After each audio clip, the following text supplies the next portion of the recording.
محمد صلى الله عليه وسلم استمرك إلهي ما هذا سبحانه وتعالى إلهي ما هذا كليه ما هذا waxa kale oo mahadnaqaya waxa weeye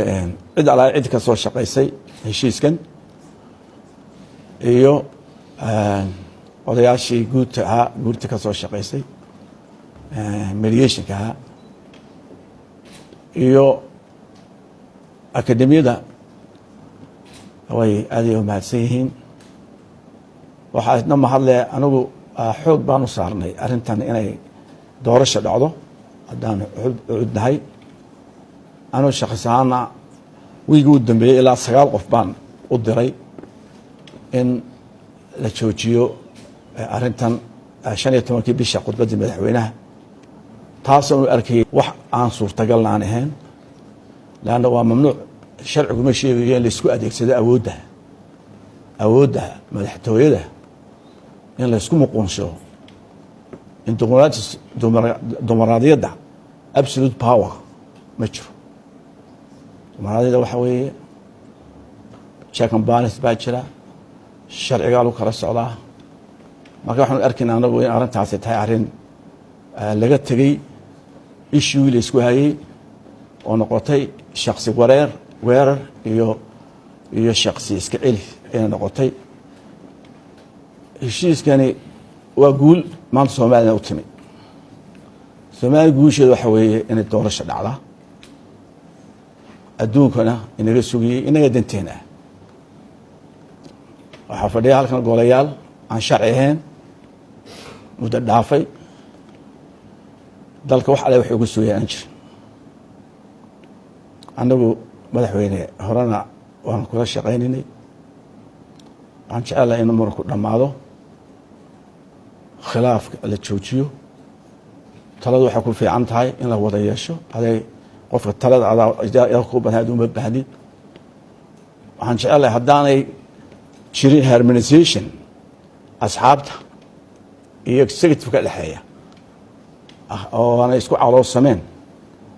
inuu khilaaf soo noqon doono issues waa la isku qabtaa waa lagu murmaa laakiin ma jirto hatred iyo vindictive ya cadaawad waa laga saara saasaan ku shaqeyn jirnay saasaan intaas madaxweyne kula soo shaqeynay waxaan jecelahay in Soomaaliland waxay ku caanamashay ismaqalka wada shaqeynta dadaalka ka dayna khilaafka at least ka dayna haddaan deliver gareynin baahidoodii inaynu tushooda isku haysa ka dayna anagu waxaan kula diyaarnay madaxweyne inaanu kula hirgelino wax alle waxaad nooga baahan tahay labada xusbina aan kula diyaarnahay international waxaan jecelahay inay roolkooda ciyaaraan wixii ku soo qayb gala xagga dhaqaalaha keenaan ayaan diyaar idan ka codsanayaa waxaan wax ku noqon karnaa wada jir waxaan yoolkeena ku gaari karnaa wada jir waxaan dadkeena hor u marantaa wada jir rag isma celiyaan baa leeyahay waxaan jecelahay inaan isgarab galo dhalinyarteena niyadda u dhisno dee wixii dadku inaga sugayeen qabano sharciga ilaalino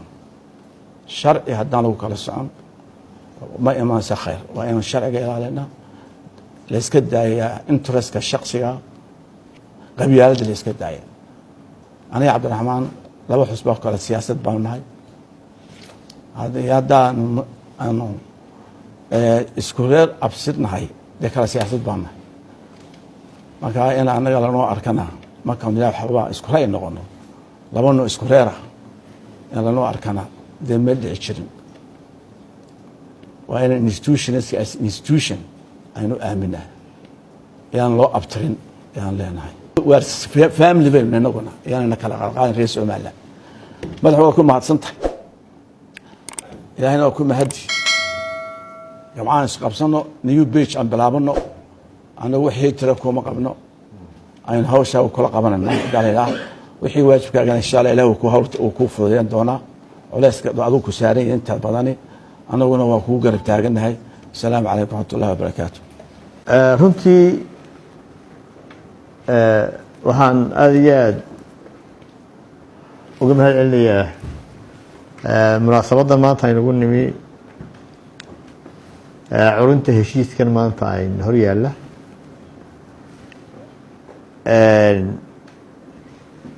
kaasoo suurto geliyey inaynu isfaham intii hore ka dhow isugu nimaadno iyadoo xalku yahay in doorashooyinkii golaha wakiilada iyo deegaanku inoo qabsoomaan sanadkan aynu ku jirno gudihiisa. runtii dadaal badan baa jiray oo dad badan ay sameeyeen, ama axsaabta ahaadaan ama bulshada waddaha ka tirsanaadaan, oo doonayey in caqabadan doorasho la-aanta laga gudbo iyo muranka siyaasiga ay nagu raagay axsaabta iyo xukuumaddaba. waxaan si gaara u xusayaa runtii madaxweyne ku-xigeenka cabdiraxmaan saydici aan is leeyahay iyadoo in badan in la wadaagtay aada buu ugu dadaalay in arrimahaasi isfaham iyo guul ku dhammaadaan. dee guddigii dhexdhexaadinta laftooda way dadaaleenoo heshiiskoodii waxbaynu hadda ka qaadanay halkan, iyaguna runtii waa mahadsan yihiin. waxaan kaloo jecelahay maalmahan ugu dambeeyey inaan xusaab tigay cali ibraahim oo isna aada u dadaalay maalmihii ugu dambeeyey. waxaa runtii dee shalay waxaynu haynay wax kale maantana oo ah in doorashadii aynaan rajo badan ka qabin, laakiin ama urur la furo ama hawl kale la galo. laakiin maanta alxamdulilah rabbil caalamiin waxaynu kusoo noqonnay inaynu u wada guntano sidii aynu uga midho dhalan lahayn doorashadii inay qabsoonto. axsaabta way ka go-an tahay sidaa adiga kaga gaantay madaxweyne in doorashadii la qabto. waxaana rajayneynaa in heshiiskani uu noqdo midaynu ku guuleysano, sulxu xudaybiya noqdo insha allahu,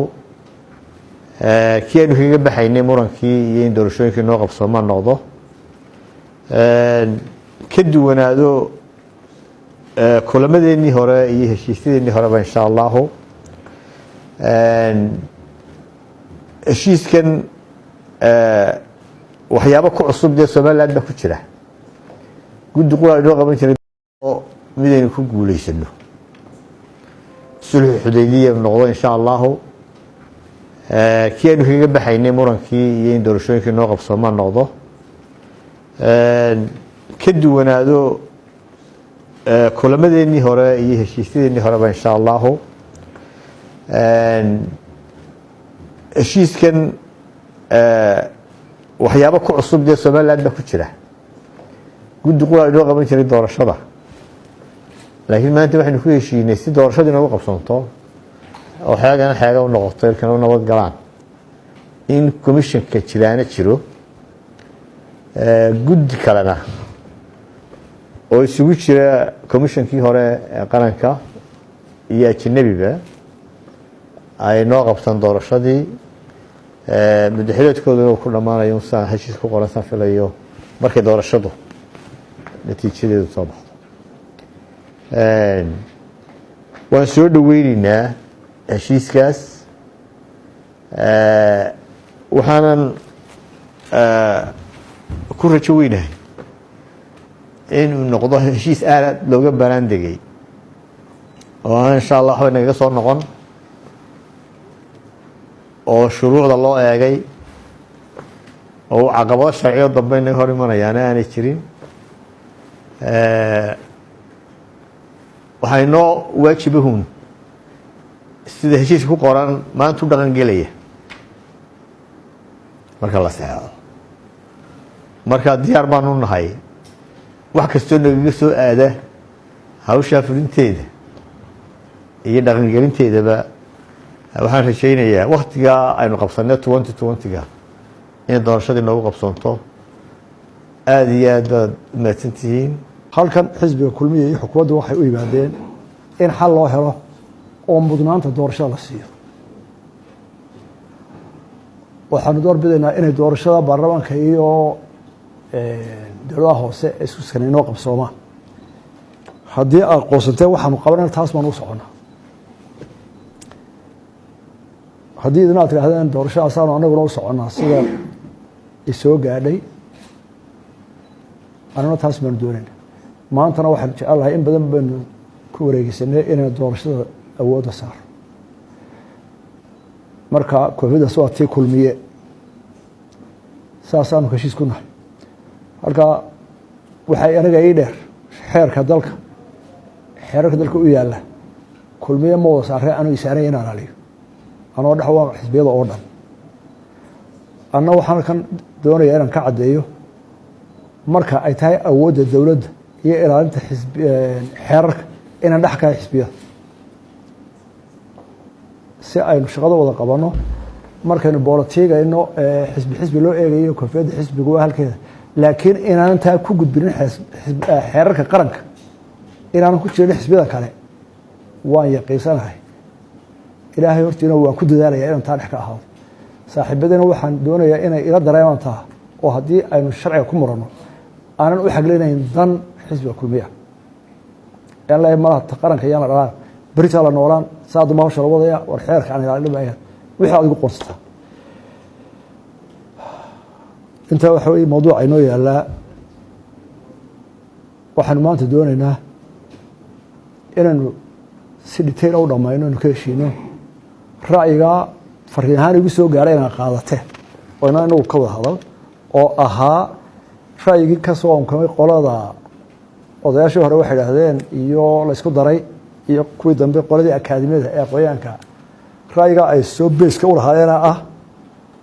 guddidii hore oon looga maarmayn waaye arag farsamo iyo labada xisbiya mucaaridkao maanta iyaga aaminsan iyo guddida sharciga ku dhisan oo aan waaye arag badan lahayn idinkuna a ka beediidantihiin inay dhibaatada taataan filaya sharciyan markaanu eegna waxaynu u baahan nahay si ay sharcigu u jiro inoo hirgasho in labadii la iswaafajiyo la iscodsiiyo oo kuwii aad rabteenna la keeno waayo arrimadii aaminada ku qabteen kuwii sharcigana aan la burburin karin deetana labadaa aynu iswaafajino oynu doorashada qabsano ra'yigaanu u fadhina halkan waa kaa kii baynu gudagelaynaa waa isu dulqaadanaynaa waa isriixriixanaynaa wixii danta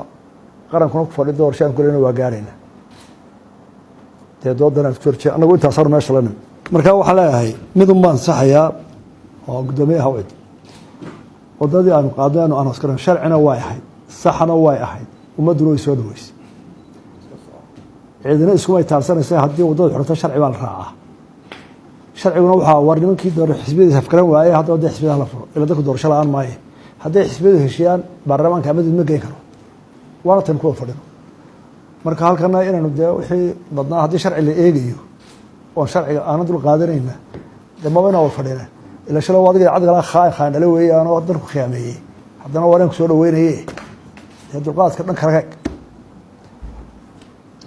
marka sharciga waynu ku wadaalaynaa waxaa dee dulqaadkuna waa kaanu kula joogo